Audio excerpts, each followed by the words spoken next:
नमस्कार. मी अलका भोसले. हे गणपती बाप्पाचं विसर्जन बघून आहे ना मनाला वाईट आणि दुःख वाटतं खूप.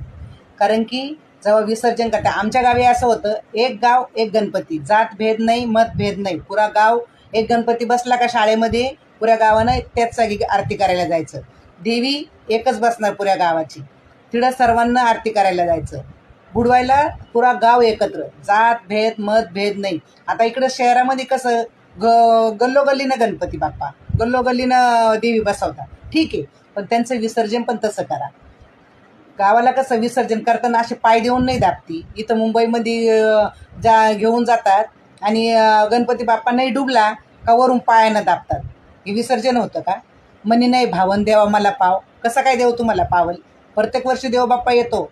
काहींना खऱ्या मनानं जे विसर्जन करतं, लालबागच्या राजासारखं, अजून त्या गणेश गल्लीसारखे असे ते गणपती बाप्पा पावत्या. तुम्ही असे पायानं दाबल्यावरून वरून फेकून दिल्यावर तुम्हाला पावणार नाही गणपती बाप्पा. आणि दुसरी गोष्ट, छोट्या मूर्ती बसवा, छोट्या छोट्या मूर्ती बसवा, टपामध्ये त्याचं विसर्जन करा. गणपती बाप्पाची मूर्ती पण विरघळून जाईन, आपल्या मनाला पण चांगलं वाटेल का बाबा हा झालं आता विसर्जन. तुम्ही पायानं दाबत्या, हात ढकलून देता, वरून फेकता. हे कसे काय तुमचे गणपती बाप्पाचं विसर्जन करता? हे चांगलं नाही. हे पाप करता तुम्ही लोक. आणि व्हिडिओ आवडला तर लाईक करा, पण गोष्ट खरी आहे. बघा कसे कचऱ्यासारखे तुम्ही गणपती बाप्पा